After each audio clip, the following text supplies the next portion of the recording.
جمہوریت کس چیز کا نتیجہ ہے؟ ہم اس بات کو نہیں لاتے، مذہبی حلقے بھی کسی خوف کی وجہ سے یہ بات نہیں کرتے کہ ہمیں غیر جمہوری قرار دیا جائے گا، اور غیر جمہوری ہونا وہ بدنامی ہے جس کے ہم متحمل نہیں ہو سکتے۔ ڈرتے ہیں کہ عالمی اداروں کے نزدیک ہم غیر جمہوری ہو جائیں گے، اور ادارات کے نزدیک یا فلاں جگہ ہماری پہچان غیر جمہوری ہو جائے گی، اور اپنے آپ کو بضد ہیں جمہوری ثابت کرنے کے لیے۔ جمہوریت کا مطلب یہ ہے کہ اقتدار جمہور کا ہے، اختیار جمہور کا ہے، مرضی جمہور کی ہے، قانون جمہور کا ہے، اور جمہور جو پسند کرے۔ اگر جمہور پسند کرتے ہیں کسی وقت بھی کہ ہم یہی عمل چاہتے ہیں جس کے لیے ابھی ہم یہاں جمع ہوئے ہیں، جس کی مزاحمت کے طور پر یہاں اکٹھے ہیں ہم، اور ہم چاہتے ہیں کہ یہ قباحت، یہ دبا دھلے پاکستان سے جو اسمبلی نے غلطی کی ہے اور اس کے محرکین نے جو غلطی کی ہے، یہ صاف کرنے ہم بیٹھے ہیں۔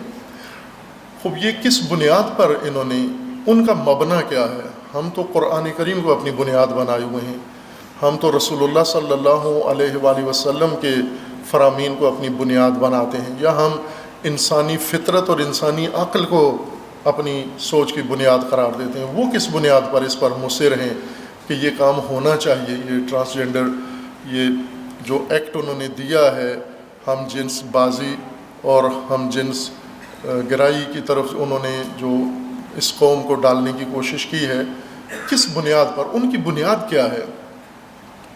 ان کی بنیاد یہ ہے کہ آپ ایک جمہوری ملک ہیں، اور جمہور میں اختیار، آزادی، حق جمہور کا ہوتا ہے۔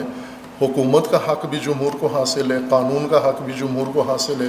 جو جمہور چاہتے ہیں آپ وہ کریں۔ جمہور اگر کپڑے پہننا چاہتے ہیں تو آپ پہننے دیں ان کو، جمہور اگر اتارنا چاہتے ہیں تو آپ اتارنے دیں۔ آپ کون ہوتے ہیں جمہور کو روکنے والے؟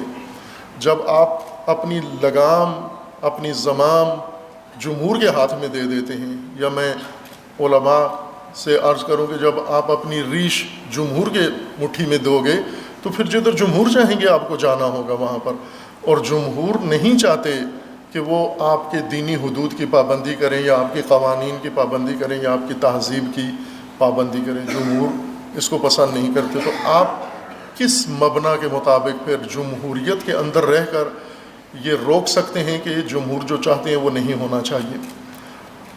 اور اس کے لیے ہمیں بنیاد سے، چونکہ تضاد آ جاتا ہے کسی جگہ پر، ایک طرف سے ہم لیبرل نظام سیاست کا منظور کیے ہوئے ہیں اور اس کا حصہ بھی بن رہے ہیں۔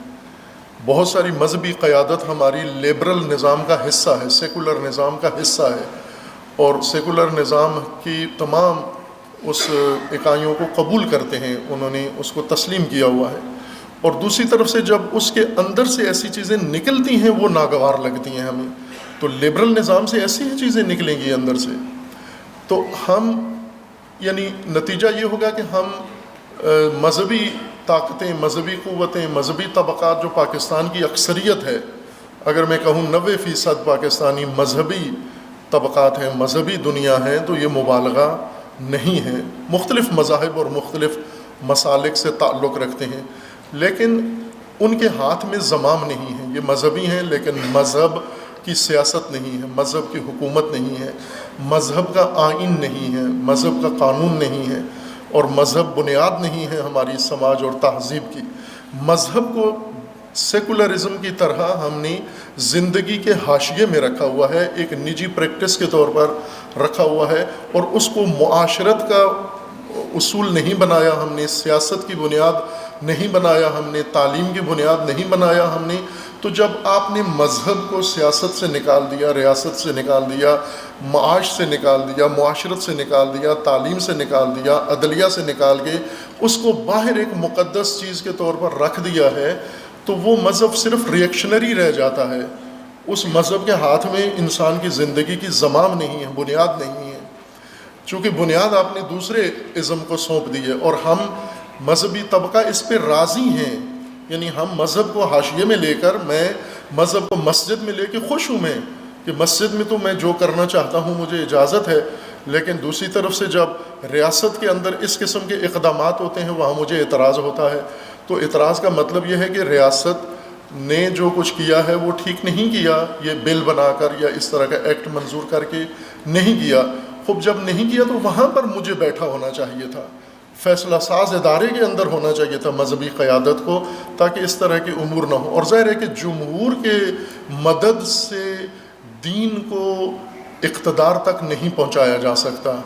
جمہور کی ہدایت دین کا مقصد ہے، جمہور کی اتباع نہیں ہے۔ قرآن کریم میں کتنی آیات ہیں، قرآن کریم میں اللہ تعالیٰ نے رسول اللہ صلی اللہ علیہ وآلہ وسلم کو فرمایا لا تتبع اہواءہم، یہ اکثریت کے خواہشات کی پیروی آپ نے نہیں کرنی، یہ نہیں ہے بنیاد، ورنہ فساد ہو جائے گا زمین کے اندر سارا۔